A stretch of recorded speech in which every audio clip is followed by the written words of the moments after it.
Going to discuss about the article 10.3.1. This article is 10.3.1, refraction of a plane wave. This article is a refraction of a plane wave. A refraction of a plane wave. आपको ये article बहुत साधारण लगेगा समझने के लिए और interesting भी लगेगा। सबसे पहले हम एक डायग्राम आपके साथ शेयर करते हैं और उस डायग्राम की हेल्प से हम इसके ऊपर चर्चा करते हैं। ये रहा आपका डायग्राम और इस डायग्राम की हेल्प से हम इस सारे आर्टिकल को ड्राइव करेंगे। यहाँ देखिए कि सबसे पहले हम ऐसा करते हैं कि हम सबसे पहले एक सरफेस लेते हैं। We will just select interface P prime. ये देखिए आप इस लाइन को चूज़ कर लेते हैं। हम सबसे पहले पी प्राइम एक इंटरफेस लेते हैं। इंटरफेस मतलब एक ऐसी बाउंड्री लाइन जो रेयरर और डेंसर मीडियम को, या यूँ कहूँ कि दो मीडियम को अलग करती है। तो जो भी मीडियम हो, एक रेयरर अपने आप हो जाएगा और एक डेंसर मीडियम हो जाएगा, नंबर 1। उसके बाद फॉर एग्जांपल कि जो आपका प्लेन वेव फ्रंट है वो है ए प्राइम से ए की ओर इस डायरेक्शन में मूव कर रहा है। इसका मतलब प्लेन वेव फ्रंट का मतलब क्या हुआ कि जितने भी इसके ऊपर पॉइंट्स हैं आप यहाँ ले लीजिए इस लाइन के ऊपर, ये सारे ही अपने सोर्स से बराबर दूरी के ऊपर है। ये हुआ प्लेन वेव फ्रंट का मतलब, राइट। ये हुआ प्राइमरी वेव फ्रंट, राइट। अब यदि हम रेयर मीडियम की मैं बात करूं तो यहाँ जो वेव होगी उसकी वेलोसिटी होगी v1। इस मीडियम का रिफ्रैक्टिव इंडेक्स होगा n1, राइट। और जब वेव आपकी इस रीजन में जाएगी तो उसकी वेलोसिटी हो जाएगी v2 जब डेंसर मीडियम में जाएगी। और हम ये जानते हैं कि डेंसर मीडियम में जाने के बाद जो वेव की वेलोसिटी है वो डिक्रीज हो जाती है। This means v2 is less than v1, वो स्लो मूव करेगी और उसका जो रिफ्रैक्टिव इंडेक्स होगा उसको हम लिखेंगे n2 से। Okay, so the things are very simple over here. अच्छा, आप समझने की कोशिश करनी है कि ये जो प्लेन वेव फ्रंट है ये इंटरफेस के ऊपर स्ट्राइक करता है और नॉर्मल के साथ बनाता है एंगल आई। यहाँ तक कोई समस्या नहीं। अब देखिए कि यदि प्लेन वेव फ्रंट ए प्राइम, एक पॉइंट इसका ए पॉइंट के ऊपर है और दूसरा पॉइंट इसका बी पॉइंट के ऊपर है। वेव फ्रंट मूव कैसे करता है? वेव फ्रंट कुछ इस तरीके से मूव करता है कि देखिए कि उसमें गोले जैसे बनते हैं। आप इसको ऐसा समझ सकते हैं कि एक ऐसे बन गया सेंटर के किनारे, और जो दूसरा होगा उसको थोड़ा सा मुझे दोबारा फिर से बनाना पड़ेगा। हम पहले एक सेंटर चूज कर लेते हैं, फिर आपको बताते हैं कि वेव फ्रंट कैसे बनते हैं। अब देखना जरा वेव फ्रंट कैसे बनते हैं। जैसे फॉर एग्जांपल कि पहला वेव फ्रंट बन गया, ओके। अब जो दूसरा वेव फ्रंट बनेगा वो जब डिस्टर्बेंस मैक्सिमम होगी उस पॉइंट पर बनेगा। यू कैन सी इट कि जो दूसरा वेव फ्रंट बनेगा वो कौन सा पॉइंट होगा जब दोबारा से डिस्टर्बेंस मैक्सिमम होगी और जो सारे पार्टिकल जो सेम फेज में वाइब्रेट कर रहे होंगे, तो दूसरी डिस्टर्बेंस मैक्सिमम यहाँ होगी। तो फॉर एग्जांपल बी के बाद जो सी है, अगला जो मैक्सिमम यहाँ आता है, आपकी वेव ट्रेवल करेगी। तो वेव जो डिस्टेंस कुछ कवर करेगी, तो जो डिस्टेंस का फार्मूला क्या होगा, वो होगा वेव का जो डिस्टेंस होता है ना उसको हम वेव लेंथ बोलते हैं। तो इसकी जो वेव लेंथ होगी λ1, इसको यदि हम कहें तो वो होगी वेलोसिटी गुणा टाइम। तो कितने टाइम के लिए वेव चलेगी? फॉर एग्जांपल वो टाउ टाइम के लिए चलेगी। तो ये जो BC होगा वो कोई मैं एक वेव लेंथ λ1 इसको मान लेता हूँ और ये हो जाएगा B1 टाइम टाउ। इतने दूर चलेगी एक वेव, राइट। अब इसको हम ड्रा करने की कोशिश करते हैं। देखिए जरा इसको हम यहाँ से यदि हम एक वेव फ्रंट बनाते हैं, अब वेवलेट बनाएंगे। ये देखिए जो वेवलेट होगा वो इस तरीके से C पॉइंट तक पहुँच जाएगा। This is the way your wave will travel, right. और जब इसमें इसकी जो रेडियस बनेगी वो रेडियस रहेगी B1 टाउ। बट आप जरा गौर से देखिए, यहाँ जो वेव की वेलोसिटी है वो B1 है, बट जब ये वेव डेंसर मीडियम में जाएगी तो उतने ही टाइम में ये इतना नहीं चल पाएगी, क्योंकि वहाँ उसकी वेलोसिटी घट जाएगी, वो स्लो हो जाएगी। तो उस रीजन में जाने के बाद आप देखिए उतने टाइम में कितना चल पाएगी, ये चल पाएगी कुछ इतना। It will reach two point E, वो यहाँ जाएगी, यहाँ पहुँच जाएगी। अब ये जो दो वेवलेट्स हुए, दीज आर वेवलेट्स, ये जो मैंने गोले बनाए हैं इनको हम बोलेंगे वेवलेट्स। ये जो दो वेवलेट्स हुए इनको यहाँ हम टेंजेंट खींच देंगे, एक पॉइंट E के ऊपर और एक पॉइंट सी के ऊपर। जब ये दो टेंजेंट खींचेंगे और इन दोनों को आप मिला देंगे तो आपको किसकी पोजीशन पता चल जाएगी, सेकेंडरी वेव फ्रंट की। यहाँ बनेगा सेकेंडरी वेव फ्रंट इस तरीके से डेंसर मीडियम में। अब हम इसको रब कर देते हैं क्योंकि आपको समझ आ गया है। This is the position of the, this is how we can determine the position of the secondary wave front, right. अब चीज़ क्लियर हो गई। हम यहाँ करते हैं कि देखिए ये जो एंगल है, ये एंगल आई है तो ये एंगल भी आई होगा, this angle is also I, and this is the angle of refraction. क्यों? क्योंकि जो वेव जब रेयरर से डेंसर मीडियम में जाती है तो वो it will bend towards the normal, so I can write R is less than I. जो एंगल ऑफ रिफ्रैक्शन होगा वो एंगल ऑफ इंसिडेंस से कम होगा, and this angle will also equal to R, right. अब हम क्या करते हैं, अब हमारा जो मैथमेटिकल पार्ट जो है वो शुरू होता है। उम्मीद के साथ कि आपको जो मैंने समझाया वो समझ आ गया होगा। मैं यहाँ चलता हूँ। हमारे पास दो राइट एंगल ट्राइंगल हैं, एक right angle triangle number 1 and this is right angle triangle number 2। So in right angle triangle, in a right angled triangle ABC, angle B जो है वो 90 डिग्री है और एंगल BAC जो है वो I है। यहाँ से आप साइन I निकाल सकते हैं। हम यहाँ से साइन I निकालते हैं। जो साइन I होगा वो होगा परपेंडिकुलर अपॉन हाइपोटेन्यूज। तो परपेंडिकुलर होगा आपके पास BC और हाइपोटेन्यूज होगा ये देखिए ये साइड जो है वो 90 डिग्री के सामने वाली जो लॉन्गेस्ट साइड आप देख रहे हैं ये होगा हाइपोटेन्यूज। इसको हम लिख देते हैं AC। तो BC जो है वो है वेलोसिटी इनटू टाइम, ये वेवलेंथ है, और डिवाइड बाय AC। तो ये आपके पास एक इम्पॉर्टेंट इक्वेशन हो जाएगी। तो इसको हम संभाल के यहाँ रख लेते हैं। ये रही आपके पास इक्वेशन नंबर 1, राइट। उसके बाद आप राइट ट्राइंगल जो AEC की ओर चलते हैं।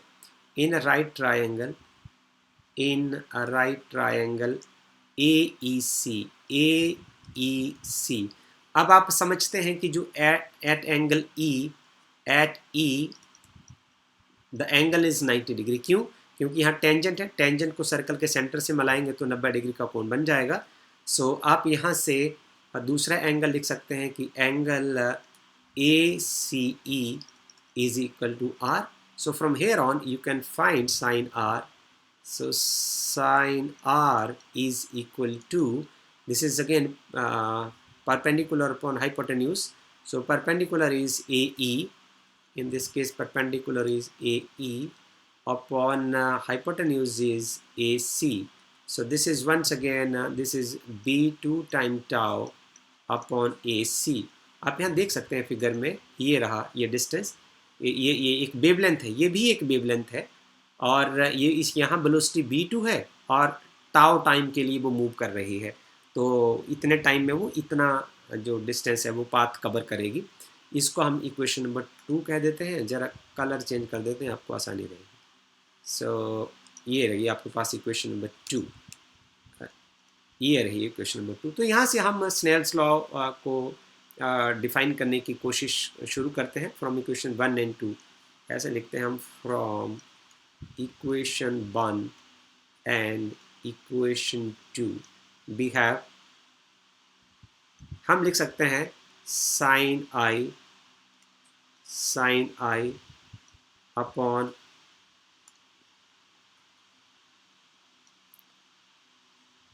Sine I upon sine R is equal to sin I is B1 tau upon AC, और sin R को लिखना तो इसका न्यूमेरेटर पहले लिख दीजिए B2 tau और ये आ जाएगा AC। इसको कैंसिल कर दीजिए, टाउ से टाउ कैंसिल हो जाएगा, you are left with B1 upon B2. So here on we have sin I upon sin R is equal to B1 upon B2.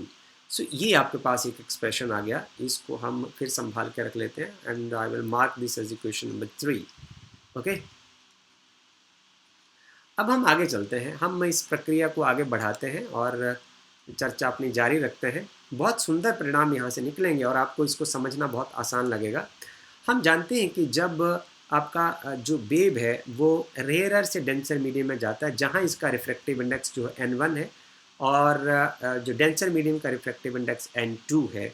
सो हम यहाँ लिखेंगे कि वी नो दैट हम रिफ्रैक्टिव इंडेक्स को कैसे डिफाइन करते हैं, n is equal to C upon V से डिफाइन करते हैं। तो रेयर मीडियम में कितना हो जाएगा, रेयर मीडियम में हो जाएगा n1 is equal velocity of light is constant और वेव की वेलोसिटी आगे v1, वेव जिस वेलोसिटी से चल रही है, तो ये आ जाएगा c अपॉन v1। इसको आप अलग इक्वेशन बना दीजिए, इक्वेशन नंबर 4। और डेंसर मीडियम के लिए इसको अप्लाई करिए, ये फार्मूला हो जाएगा n2 velocity of light is still constant और वेव की वेलोसिटी v2 से जा रही है। इसको आप फिर संभाल के रख लीजिए। ये देखिए equation number 5, this is equation number 5। अब आप यहाँ से b1 निकाल सकते हैं। From here on you can find b1 is equal to c upon n1 और आप यहाँ से निकाल सकते हैं b2 is now equal to c upon n2। So now आप यहाँ करिए b1 अपॉन b2 क्या वैल्यू आ जाएगा, b1 upon b2 is equal to b1 का वैल्यू c अपॉन n1 और b2 का वैल्यू आएगा c upon n2। Okay, c के साथ c कैंसिल हो जाएगा, you are left with b1 upon b2 is equal to n2 upon n1। ये देखिए आपके पास एक नया एक्सप्रेशन आ गया। आप देखिए इक्वेशन नंबर 3 आपको क्या बताता है, मैं इसको इक्वेशन नंबर 6 लिख देता हूँ। I will mark this as equation number 6। So equation number 3 आपको बताता है कि b1 अपॉन b2 जो है वो sine i upon sine r के बराबर है और यहाँ आपको इक्वेशन नंबर 6 बताता है कि जो b1 अपॉन b2 n2 के अपॉन n1 के बराबर है। तो मैं यहाँ लिखूँ from equation 3 and 6, from equation 3 and 6 and equation 6 आप लिख सकते हैं कि जो sine i upon sine r is equal to n2 upon n1। So इसको थोड़ा आगे करके यदि हम लिखें तो हम इसको कैसे लिख सकते हैं, ज़रा देखिए। हम इसको ऐसे लिख सकते हैं कि n1 sine i is equal to n2 sine r और यही स्नेल्स लॉ है। ये देखिए इसको ही आपको यदि एग्जाम में पूछते हैं तो इसको आपको ड्राइव करना है। This is equation number 7। So this is the expression for the Snell's law, right. This is Snell's law for refraction. दिस इज Snell's law for refraction। अब यहाँ तो स्नेल्स लॉ की कहानी खत्म होगी, पर हम इसके साथ फिर भी अपनी चर्चा को और सुंदर बनाने की कोशिश करते हैं ताकि आपको एक कुछ और मज़ेदार चीज़ें निकल कर सामने आए। हमने कहा कि जो वेव फ्रंट मूव करता है तो उसमें क्या होता है कि यहाँ एक डिस्टर्बेंस मैक्सिमम होती है। अगली डिस्टर्बेंस जहाँ मैक्सिमम होती है उस वहाँ सेकेंडरी वेव फ्रंट बन जाता है।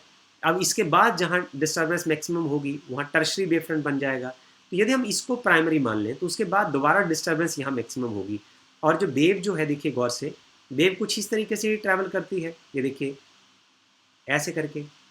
और जो दो डिस्टर्बेंस मैक्सिमम होती है इनके बीच का जो डिफरेंस होता है इसको आप वेवलेंथ बोलते हैं। अब आप यहाँ देखें यदि एक बार जो डिस्टर्बेंस है प्राइमरी वेव फ्रंट बी के ऊपर डिस्टर्बेंस मैक्सिमम होती है तो दोबारा डिस्टर्बेंस कहाँ मैक्सिमम होगी, सी पर मैक्सिमम होगी। इसका मतलब बी सी क्या हुआ, बी सी जो हुआ B C is equal to λ1। और यहाँ चलिए आप ए ई के ऊपर एक बार डिस्टर्बेंस मैक्सिमम होगी तो अगले डिस्टर्बेंस मैक्सिमम ई के ऊपर होगी। तो आप यहाँ लिख सकते हैं comma A E is equal to λ2। अब आप λ1 को डिफाइन कर लीजिए कि जो λ1 है वो है b1 टाइम टाउ और जो λ2 है वो है b2 टाइम टाउ। यहाँ से निकालिए आप, यहाँ से निकालिए आप b1 पॉइंट b2 की वैल्यू फिर से b1 into tau upon, sorry हम ऐसा कर देते हैं, लैम्डा 1 अपॉन लैम्डा 2 करते हैं, lambda 1 upon lambda 2 is equal to b1 tau upon b2 tau, tau से टाउ कैंसिल हो जाएगा। आप यहाँ क्या देख रहे हैं, आप यहाँ देख रहे हैं lambda 1 upon lambda 2 is equal to b2 upon b1। This implies that b1 upon lambda 1 is equal to b2 upon lambda 2। इसका मतलब क्या हुआ कि जब आपका वेव जो है वो रेयर मीडियम में है, वहाँ उसकी वेलोसिटी b1 है, और डेंस रेयर और उसकी वेवलेंथ जो है वो लैम्डा 1 है। जब वो सेकेंड मीडियम में जाता है, सेकेंड मीडियम में यदि वो जाता है तो उसकी वेलोसिटी घट जाती है, राइट। इसका मतलब उसकी वेव लेंथ भी घट जाती है। क्यों? क्योंकि जो लेफ्ट हैंड साइड है वो राइट हैंड साइड के बराबर है। तो ये तभी हो सकता है यदि b2 घटेगा तो b लैम्डा भी घट जाएगा, only then the ratio will stay constant.